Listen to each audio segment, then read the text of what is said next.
Estamos no nosso estudo para a Escola Bíblica Dominical, apresentando lições para o primeiro trimestre do ano de 2025.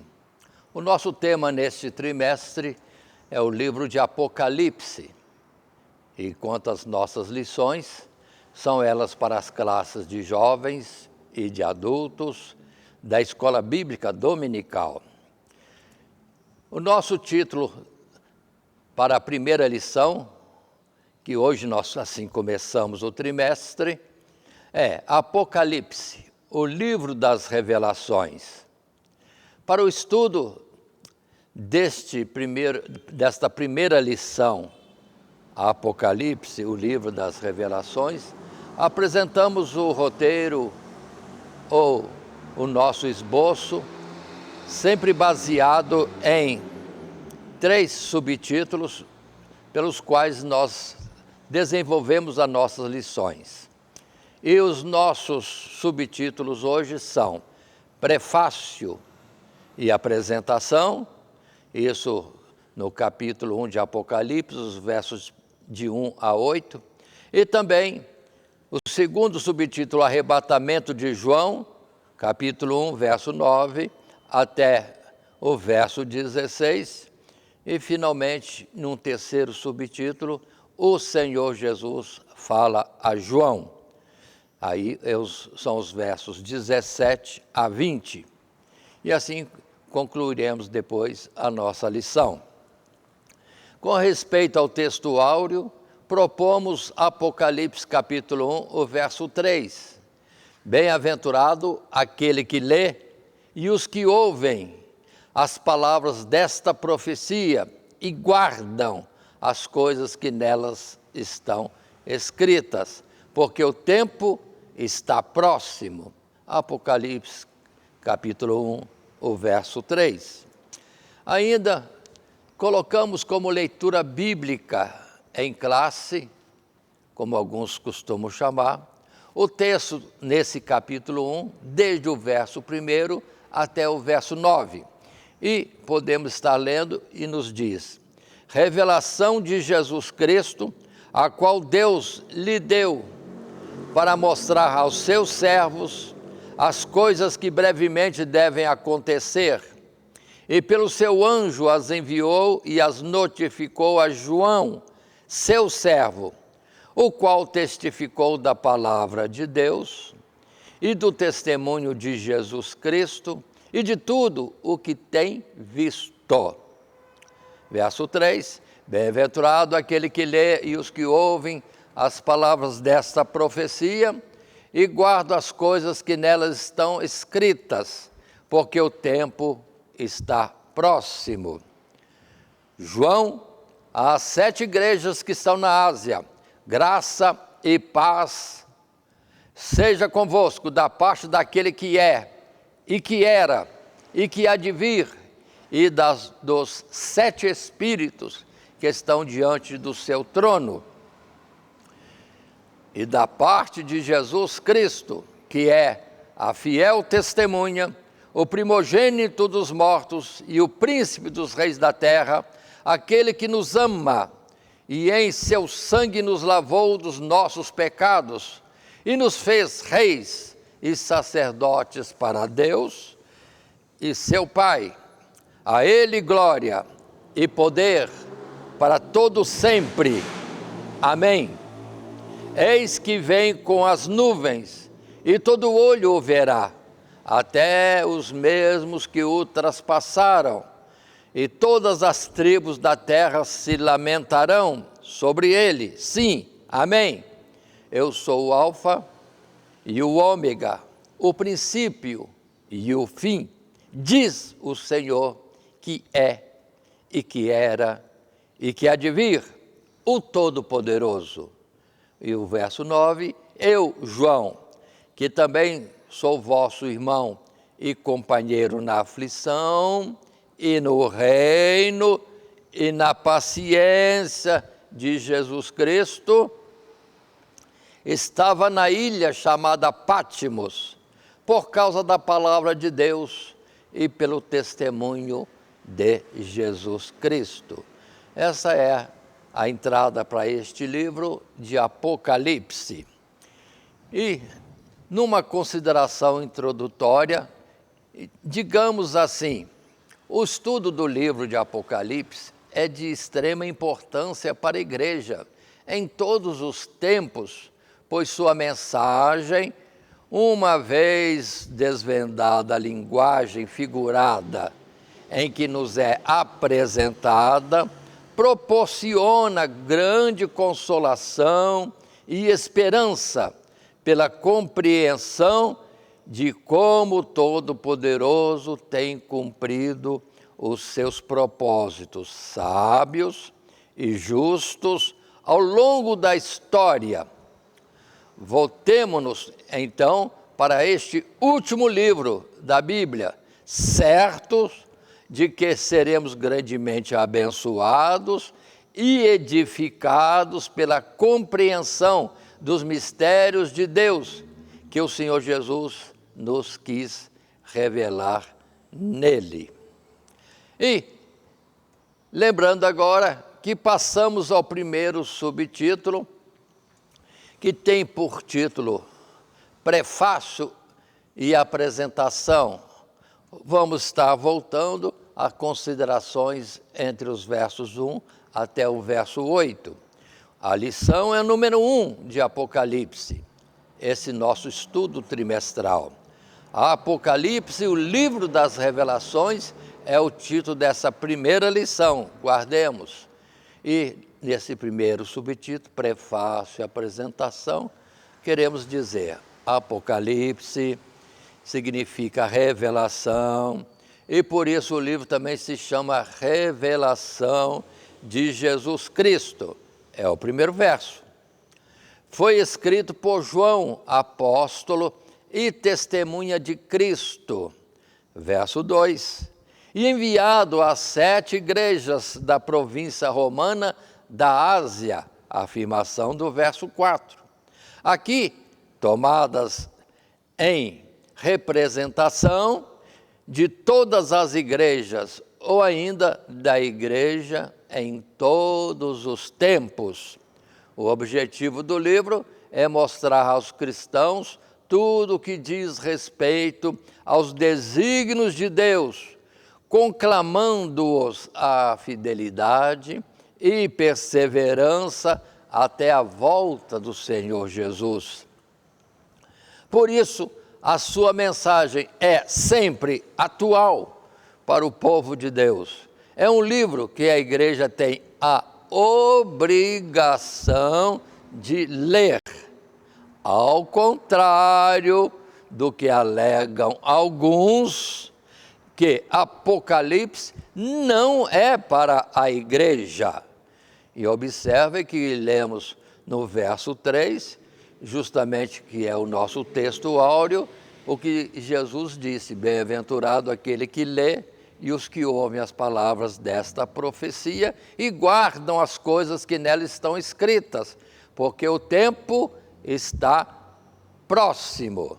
Então, não podemos de forma nenhuma aceitar algumas pessoas dizendo que Apocalipse não é para agora, que não é para a igreja.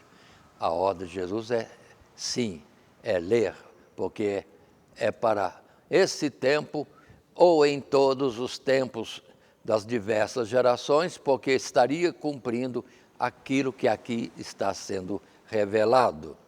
E, em particular, notemos que temos no verso 11 a palavra mais adiante nesse capítulo 1, e que vai dizer: o que vês, escreve num livro e envia às 7 igrejas que estão na Ásia, a Éfeso, a Esmina, e a Pérgamo, e a Tiatira, e a Sardes, e a Filadélfia, e a Laodiceia.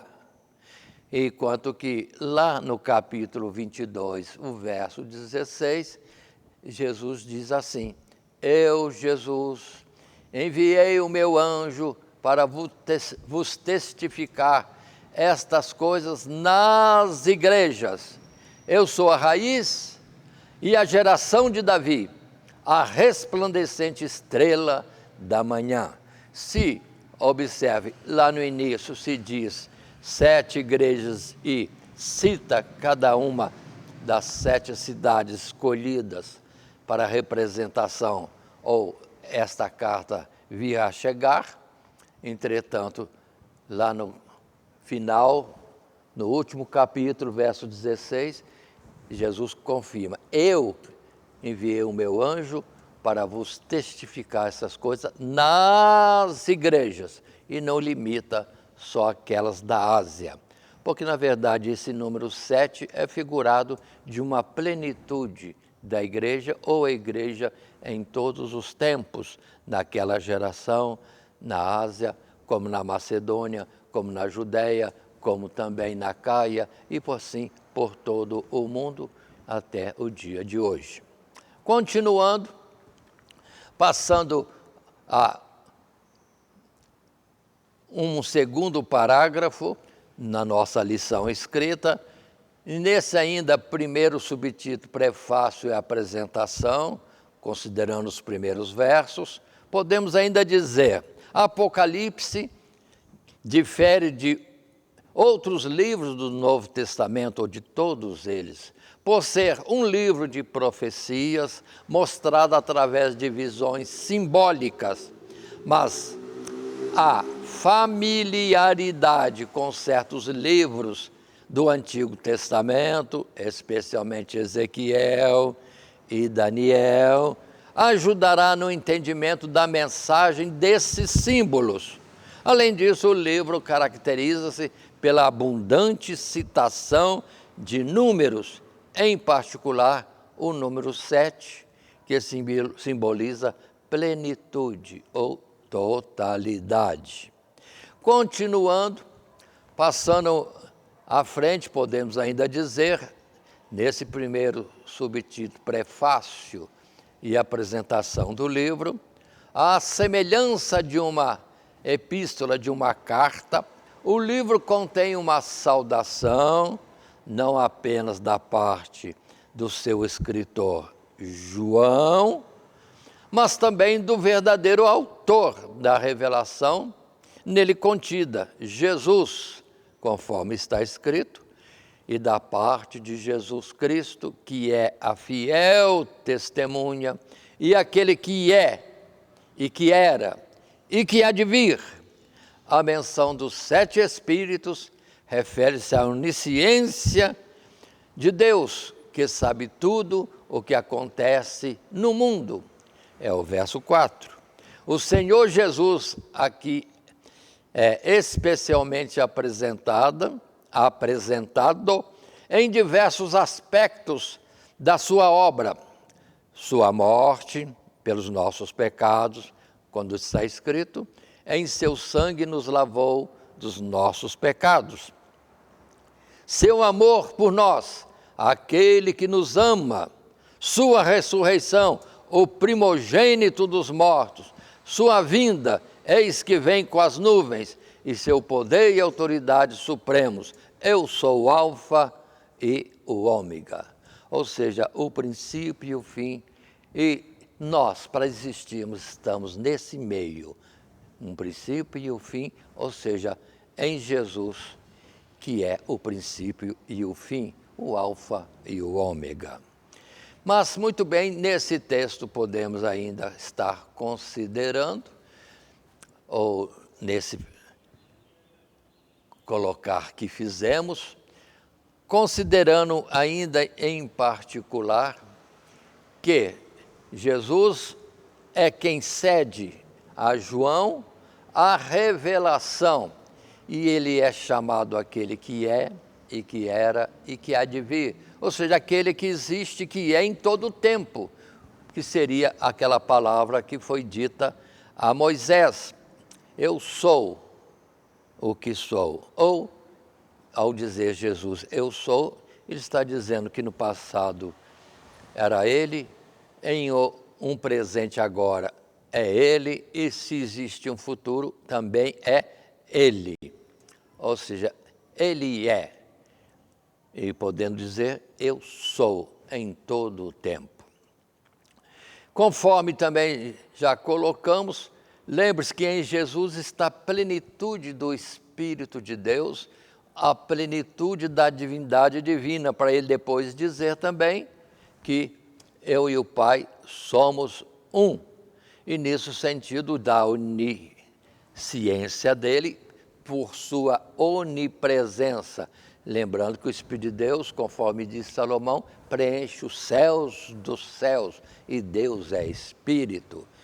E isso, numa colocação simbólica, tomamos o Espírito de Deus como sendo o ar, como sendo também, vamos dizer assim, a brisa, como também é o fogo, como também é a luz, ou seja, está aí, presente em todo lugar, uma vez que se manifesta. E lembremos, ali em Apocalipse, e nesta apresentação do capítulo 1, vai falar naturalmente, apresenta como aquele que é o Cordeiro de Deus, que tira o pecado do mundo, aquele que nos ama ao ponto de dar sua vida por nós, e que virá um dia e vem nas nuvens, sendo ele a razão de tudo existir, e tudo foi criado por ele e subsiste por ele.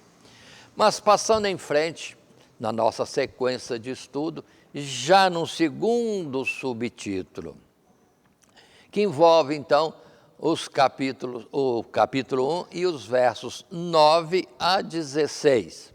Podemos estar dizendo assim: passando a narrativa do seu arrebatamento e das visões que teve, João, primeiramente se identifica com os seus irmãos, não apenas como participante das suas aflições e paciência, mas também do reino de Deus.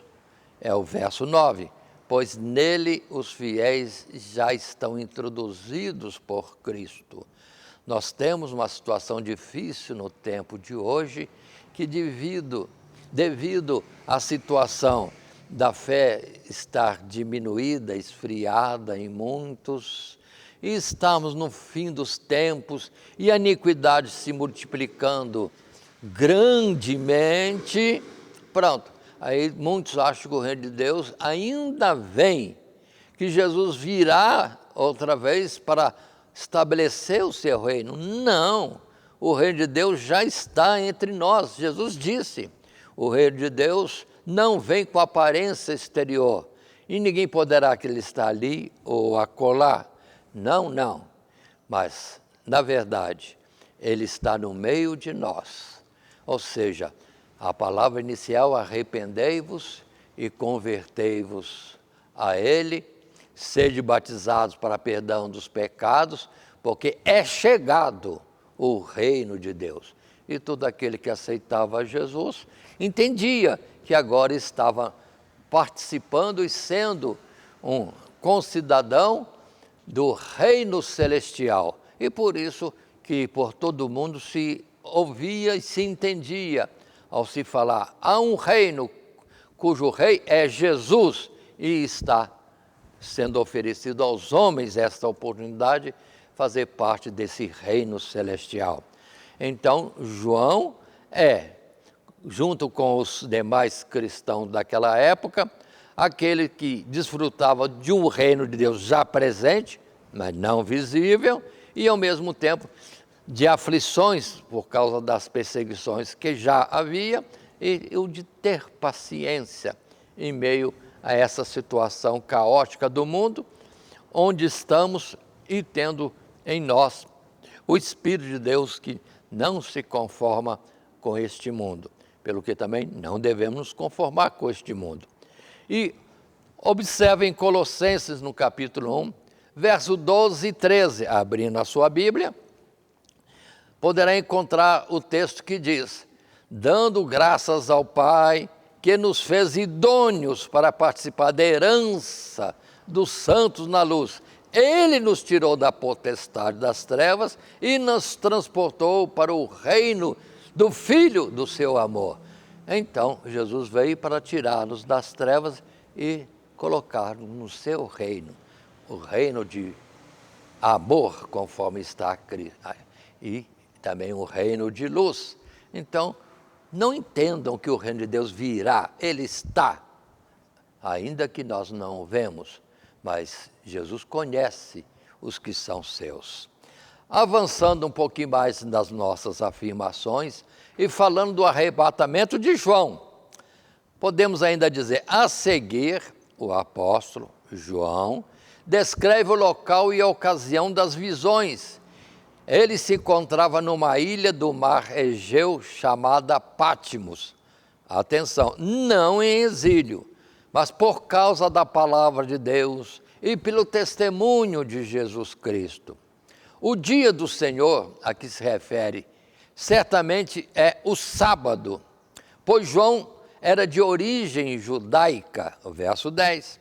Aí, João foi arrebatado em espírito, de modo que tudo o que viu foi fora do seu corpo físico, e por isso veremos o cenário frequentemente mudar da terra para o céu, e daí o céu para a terra, na medida em que o apóstolo será transportado em visão de um lugar para o outro.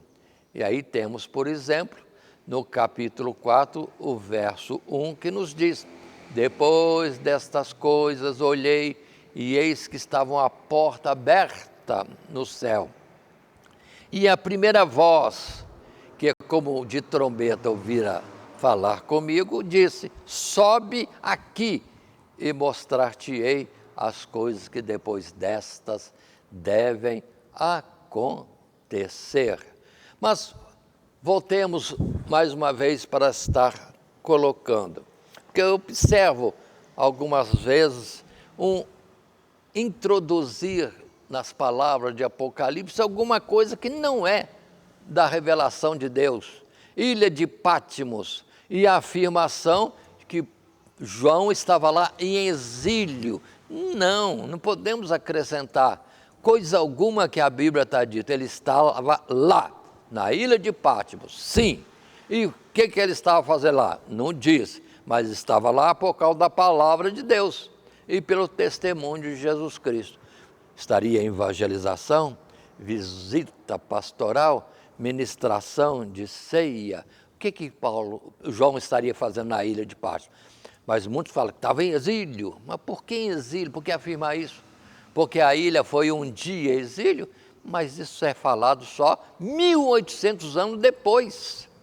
Por que então colocar uma prática de uma ilha ser usada como exílio, vamos dizer, em séculos, poucos séculos atrás, e afirmar que era uma ilha para exílio há quase 2000 anos atrás? Então, não acrescentemos em Apocalipse afirmação nenhuma daquilo que está ali já colocado.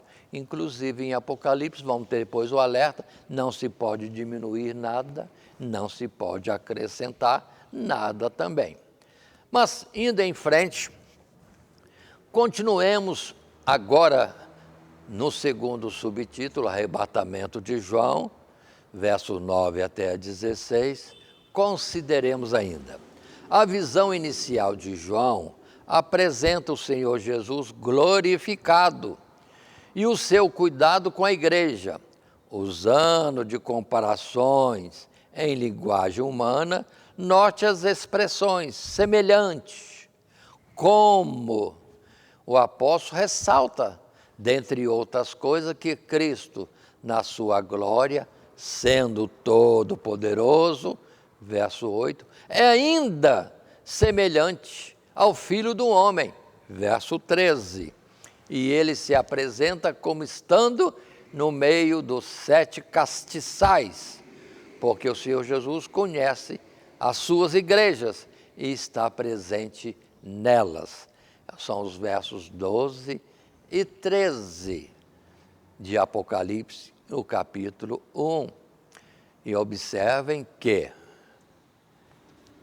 afirmando ou buscando argumentações das Sagradas Escrituras, em 1 Timóteo, capítulo 2, o verso 5, está escrito: porque há um só Deus e um só mediador entre Deus e os homens, Jesus Cristo, homem.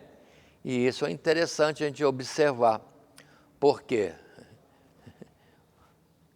Jesus era com Deus, estava com Deus no princípio, se fez carne e habitou entre nós, e conhecemos como homem. Sim, se fez parente nosso. Mas no céu, ele é reconhecido como o Filho de Deus e ao mesmo tempo é chamado o Filho do homem. Jesus sempre trará diante do Pai no céu e de toda a multidão dos seres celestiais, no seu ser, a lembrança que ele, sim, é Filho do homem também, porque se fez carne e habitou entre nós. Observe em Mateus capítulo 28, verso 20, quando nos diz, quando Jesus mandou a gente sair evangelizando, e disse ele, ensinando-as a guardar todas as coisas que eu vos tenho mandado, e eis que eu estou convosco todos os dias, até a consumação dos séculos, mostrando que Jesus não está longe de nós, mas não, está conosco. E na expressão de Apocalipse, ele está entre os castiçais, sendo que esses castiçais representam justamente a igreja. Jesus está presente na igreja. E lembre-se de outros textos que temos, como Jesus mesmo chegou a dizer, onde estiverem 2 ou 3 reunidos em meu nome, eu estarei presente. Aí estou eu também. Então, podemos estar entendendo que o mesmo Jesus glorificado no céu está também na terra, não visível, porque agora ele não é mais carne, mas é espírito. E além do mais, temos a surpresa que lá no céu glorificado não se vê carne, mas ele é reconhecido como o Filho do homem em todo o tempo entre os seres celestiais. Ou seja, ele leva consigo a nossa identificação. Ele se fez homem, nosso parente, para ter o direito de remissão. Continuando o nosso estudo, podemos ir para o terceiro subtítulo que nós temos colocado, pelo qual estamos trazendo o nosso desenvolvimento da lição. E agora, versos 17 e 20. E estou com vontade de estar lendo estes versos do Apocalipse. Sim, o capítulo 1, versos 17 até o 20. E a palavra aqui nos diz, e eu, João diz, quando o vi, caí a seus pés como morto, e ele pôs sobre mim a sua direita, dizendo-me, não temas, eu sou o primeiro e o último. E o que vive, fui morto, mas eis aqui, estou vivo para todo o sempre. Amém? E tenho as chaves da morte e do inferno. Escreve as coisas que tens visto, e as que são, e as que depois destas hão de acontecer. O mistério das 7 estrelas que viste na minha direita, ou na minha destra, e dos 7 castiçais de ouro. As 7 estrelas são os anjos das 7 igrejas, e os 7 castiçais que viste são as 7 igrejas. E comentando esses versos 17 a 20, podemos dizer, Cristo se identifica a João através daquilo que padeceu. Ele apresenta-se a João como o que foi morto, mas também se apresenta dizendo da sua vitória sobre a morte na ressurreição. Eis aqui estou vivo para todo sempre. E como prova do seu poder de livrar da morte e do inferno, isto é, da sepultura, o lugar dos mortos, a quem ele quiser, diz ele, tenho as chaves da morte e do inferno. Jesus foi morto e se apresenta a João. E como se apresentar? Vivo e vivo para todo sempre. E diz que tem as chaves da morte e do inferno. Ou seja, na mão de Jesus está o poder sobre a morte, dela vir e atuar em nós ou não. Ele pode simplesmente dar ordem para que a morte saia de nós e estejamos em existência plena, vivos, como também lembrando que ele pode chegar no inferno, que significa sepultura, não esqueçam, inferno significa sepultura, que também no sentido espiritual quer dizer o lugar ou a situação dos mortos. O que muitos não entendem quando se fala inferno na Bíblia, pode simplesmente estar dizendo da situação de que afastado de Deus, vivendo como morto ou estando como morto aos olhos do próprio Deus. Mas ele tem poder sobre a morte e sobre o inferno, para reverter qualquer quadro em todo o tempo. Assim, lendo também a palavra em João, capítulo 17, o verso 2, um texto bíblico para estarmos considerando, dentro deste terceiro subtítulo de Jesus, o Senhor Jesus fala a João, está escrito assim: assim como lhe deste poder sobre toda a carne, para que dê vida eterna a todos quantos lhe deste. E lendo João em outros textos mais, outros capítulos, não vão ver continuamente que a vontade de Deus, disse Jesus, é que ele, Jesus, sim, venha a trazer a vida a muitos e os ressuscite no último dia. Então, além de Jesus morrer para perdão dos nossos pecados, Deus deu também a ele a tarefa de vir, sim, trazer a vida no último dia. Por isso que Jesus vindo, todos os mortos hão de ressuscitar. Só que uns para a vida eterna e outros no juízo serão apresentados como transgressores, não aprovados na prova que Deus trouxe para eles. Continuando, estamos no terceiro subtítulo, o Senhor Jesus fala a João, ainda versos 17 e 20 estamos comentando, o verso 19 é importante para entendermos que Apocalipse não trata apenas de coisas futuras, pois a João seriam mostradas coisas passadas, as que tens visto, presentes, as que são, ou seja, repetindo aqui, as que tens visto, são coisas, vamos dizer, presente, as que são, e depois as futuras, as que depois dessas hão de acontecer. Ou seja, João é chamado para ver numa revelação de Deus o que ele já conhece, já viu no passado, o que vivia no presente e depois o que viria no futuro. Observem que muitos fazem filmes e fica sempre comentários e livros escritos, Apocalipse, e só fala de caos, desastres e fim de mundo. Mas Apocalipse não veio da parte de Deus para revelar isso exclusivamente e restritamente. Não. Fala muita coisa do passado, do presente e do futuro. E o futuro glorioso final é o viver com Deus eternamente no céu, que as pessoas nem às vezes citam, ficam preocupados com caos, destruição e fim.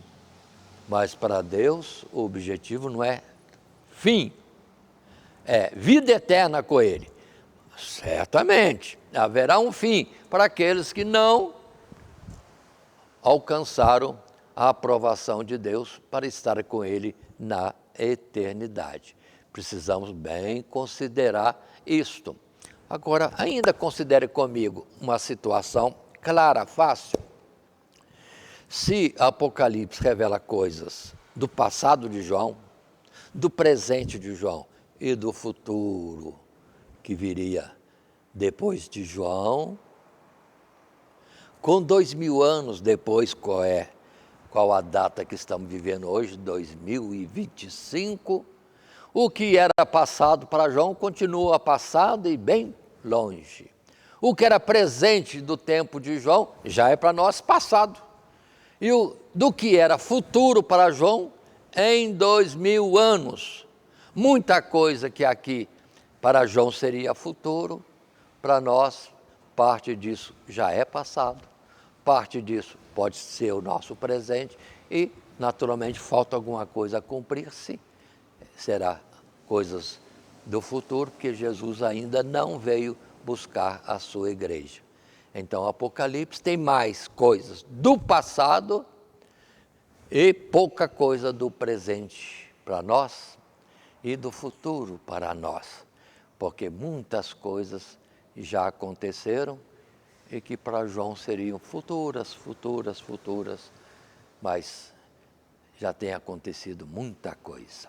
Continuando um pouco mais, ainda comentando no terceiro subtítulo, o Senhor Jesus fala a João, versos 17 a 20, queremos dizer, essa sessão se encerra com a explicação de Cristo sobre o mistério dos 7 castiçais e das 7 estrelas. As igrejas são como castiçais diante do Senhor, porque Ele que é a luz do mundo, anda no meio das igrejas, e aqueles que Ele constitui como mensageiros, isto é, aqui chamado anjos, são como estrelas na sua direita, estando no seu total controle, conforme diz o verso 20.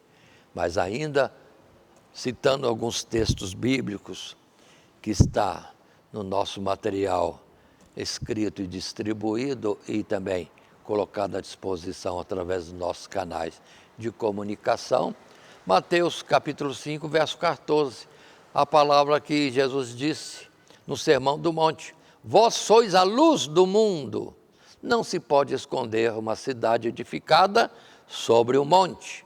Então a igreja é luz, representada por esses 7 castiçais, como no passado. No templo em Jerusalém, lá havia castiçal com 7 lâmpadas, representando a totalidade, a plenitude de luz que Deus envia a nós através da igreja. Ainda em Atos capítulo 20, verso 28, está escrito: olhai, pois, por vós e por todo o rebanho sobre o que o Espírito Santo vos constituiu bispos, para apacentardes a igreja de Deus que Ele resgatou com seu próprio sangue.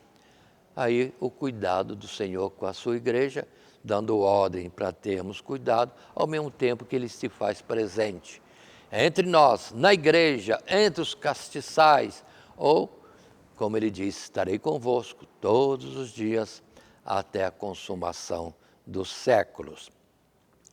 Assim, entendamos que concluímos esse nosso estudo, apesar de um modo simbólico e visionário de Apocalipse, criar uma ambiguidade de sentido para muitos. Esse livro, de fato, mostra uma descrição da realidade nunca vista antes. É um livro que revela claramente o senhorio e a soberania de Jesus Cristo. E, mediante esse fato, contém tanto avisos e julgamento para os rebeldes, como promessa de bênçãos para os fiéis. A Apocalipse, então, sim, tem um fim glorioso para os que se tornam discípulos fiéis de Cristo Jesus. Mas quanto aos opositores, aos infiéis, a sua sorte não será uma eternidade com Deus, mas o término da sua existência ao ser lançado no lago de fogo e enxofre, que veremos no nosso estudo em sua continuação, e que é chamado a segunda morte. Assim, lembremos, estamos no estudo de agora de Apocalipse, em todo este trimestre, a lição presente é a nossa abertura E a lição número 1 com esse título, Apocalipse, o livro das revelações. E temos feito esse desenvolvimento através de 3 subtítulos: prefácio e apresentação do livro, ou a citação dos versos 1 a 8, o arrebatamento de João, versos 9 a 16, e o Senhor Jesus fala a João. Últimas palavras nos versos 17 a 20. Lembremos que o nosso textuário é: bem-aventurado aquele que lê e os que ouvem as palavras desta profecia e guardam as coisas que nelas estão escritas, porque o tempo está próximo. E dentro dessa abertura, outra vez, no encerramento, nessa conclusão, queremos dizer: lembre-se, Apocalipse, Jesus diz, bem-aventurado é o que lê, o que ouve estas palavras, porque o tempo está próximo. As coisas que têm para acontecer podem ainda demorar muito tempo, mas não vamos ficar aqui, nós vamos antes, nossa vida é muito curta. Então, de qualquer forma, o tempo está próximo para nós. E a recomendação dele é ler, estudar. Bem-aventurado quem faz isso. E não vamos na ideia de alguns de que não é para a igreja. É para a igreja, porque trata-se de um passado, de um presente e de um futuro. E terminando esse futuro na glória celestial. E dentro de tudo isso, queremos relembrar, no estudo que fazemos para a Escola Bíblica Dominical, no primeiro trimestre de 25, vamos estar nos detendo no livro de Apocalipse. E as nossas lições são para as classes de jovens e de adultos da Escola Bíblica Dominical. Que Deus abençoe você, professor, que usa nosso material, em particular, assim queremos dizer, quando ministrar diante de uma classe. E lembremos que falamos, não acrescente nada. Vamos nos deter mais naquilo que é falado e não vamos ficar correndo de ideias e outras ficções e colocando dentro do texto quando não existe uma explicação. Se não existe maiores explicações dentro da hermenêutica, ou a Bíblia nos declara, a Bíblia nos traz a sua explicação, ou são coisas que devem permanecer em mistério, nos contentando só com o que de imediato vamos estando entendendo no progredir da leitura e estudo das Escrituras. É assim que Deus os abençoe em Cristo Jesus. Amém.